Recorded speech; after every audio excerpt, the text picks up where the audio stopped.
Bonjour Clément Le Saffre. Bonjour Philippe, bonjour tout le monde. Quel jeu vous nous recommandez cette semaine?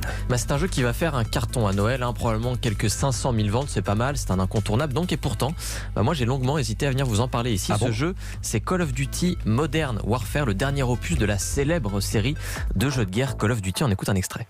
Des terroristes ont mis la main sur des armes chimiques. On ne sait pas où ils sont. On doit agir vite. Une seule complication et c'est la guerre. À cause de ce poison, mon peuple subit des choses pires que la guerre. Si tu restes, nous t'aiderons. Mais si tu restes, tu te pars.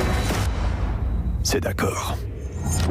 Ça donne le ton, on n'est pas dans Super Mario et vous disiez que vous aviez hésité à parler de ce jeu. Pour quelle raison, Clément? Bien, les premiers jeux Call of Duty, en fait, sont sortis au début des années 2000, 2003 précisément. C'était des jeux qui étaient passionnants, ça se passait pendant la Seconde Guerre mondiale, c'était hyper bien fait, hyper réaliste, hyper prenant. Et puis, petit à petit, il y a eu de la paresse qui s'est installée. Les Call of Duty sont devenus abrutissants, il faut le dire, des jeux qui glorifiaient des soldats sans âme dans des guerres futuristes inventées de A à Z sans aucun enjeu. Résultat, comme beaucoup de joueurs, moi, j'ai lâché Call of Duty. Ah, c'était pas par principe, c'était parce que le jeu était ennuyeux. Exactement. Alors, qu'est-ce qui a changé avec ce nouvel épisode? Mais en fait, Call of Duty est redevenu réaliste. Il est revenu à ses fondements, à savoir être un jeu qui parle de la guerre, en l'occurrence la guerre moderne, un modern warfare, comme son nom l'indique. Et il y a une inspiration, cette fois, qui est puisée clairement du côté de la Syrie. Alors, je vous raconte l'histoire. Tout part d'un attentat qui a lieu en plein centre de Londres. La CIA et le SAS, les forces spéciales britanniques, montent une opération en Urzikstan, c'est un pays fictif inventé pour le jeu, pour aller y débusquer les terroristes responsables. Sauf que ce pays est occupé par les troupes russes contre lesquelles se bat une faction rebelle. Bref, ça fait beaucoup de monde au même endroit, c'est très compliqué. Mais là, à part le pays inventé, on dirait que vous parlez d'un conflit réel et c'est ça qui vous a séduit. Exactement, en fait, Call of Duty Modern Warfare dépeint très bien la zone grise dans laquelle se déroulent aujourd'hui les conflits. Tout le monde est sur place, toutes les puissances sont là, mais officiellement, personne n'est impliqué dans rien. C'est une guerre par procuration. Les Occidentaux et les Russes cherchent à se couvrir en utilisant des factions rebelles, chacun à la sienne, pour ne pas être impliqué officiellement et ne pas avoir surtout de sang sur les mains. Le terroriste de l'un est en fait le combattant de la liberté de l'autre et ça pose pas mal de questions morales. Qu'est-ce qu'on fout là?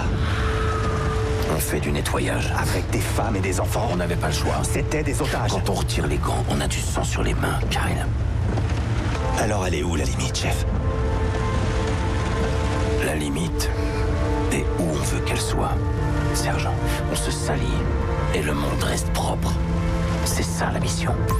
Voilà, donc je précise pour nos auditeurs, ça c'est un dialogue entre deux personnages et Call of Duty c'est donc un jeu de guerre, vous l'avez entendu, ça peut être parfois violent, voire un peu choquant, donc c'est quand même interdit aux moins de 18 ans, mais contrairement au jeu précédent, et c'est là que moi ça m'a intéressé, c'est que la violence, elle n'est plus gratuite, on l'entend dans cet extrait, c'est une guerre qui est sale et on le montre, on ne le cache plus, il n'y a plus de glorification des soldats, cette fois il y a une prise de conscience sur le coût humain de la guerre par exemple, dans le jeu, si vous tirez sur des civils, la mission, elle s'arrête. Vous repartez de zéro, vous n'avez pas le droit de tuer des civils, c'est normal finalement. Ouais. Ça peut paraître évident, mais jusqu'ici, dans les précédents Call of Duty, c'était pas du tout pris en compte. Vous pouvez faire ce que vous voulez. Est-ce qu'on peut dire, j'emploie des grands mots, mais est-ce qu'on peut dire que c'est un jeu politique? Alors, presque, mais pas exactement. D'abord parce que le scénario n'est pas toujours très fin, c'est très anti-russe, c'est fait par des Américains, ils se donnent toujours un peu le beau rôle, il y a quelques arrangements parfois un peu douteux avec la vérité historique, mais le discours a évolué et pour une fois Call of Duty aborde vraiment frontalement la question des crimes de guerre. Alors ça passe notamment par une séquence qui est à couper le souffle. Moi je m'y attendais pas du tout.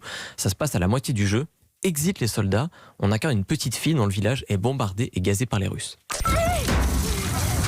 Il y a un enfant là-dessous! Vite! Enlevez des débris! Allez! Ça va! Très bien! Une fille! Une petite fille! Tu crains plus rien! Tu crains plus rien!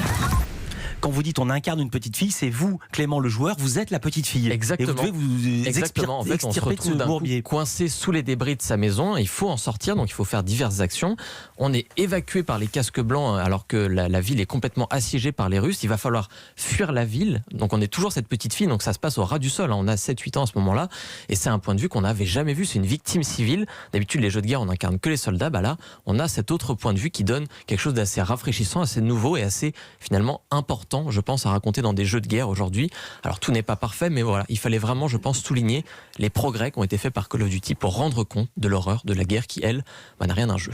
C'est dit, merci beaucoup Clément. On peut y jouer comment techniquement? Alors le jeu est disponible déjà partout sur PC, PS4 et Xbox One et vous le trouvez entre 50 et 60 € à la Fnac, chez Cultura, sur Amazon. Partout. Merci beaucoup Clément Le Saffre.